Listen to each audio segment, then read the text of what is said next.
সাংবাদিক সমাজ আমাদের হাতে কোনো লাঠি নাই, আমাদের হাতে কলম আছে।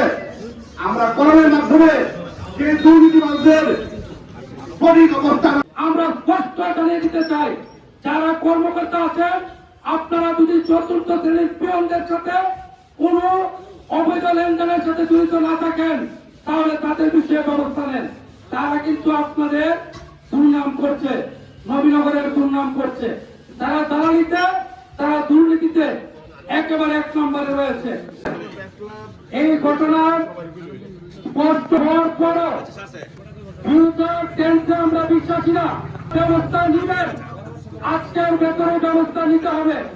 সংগ্রহ করতে গিয়ে আজকে এরকম উপজেলা সদরে তার নিজ এলাকায় এরকম একটি অফিসের মাধ্যমে অবরুদ্ধ হতে হবে।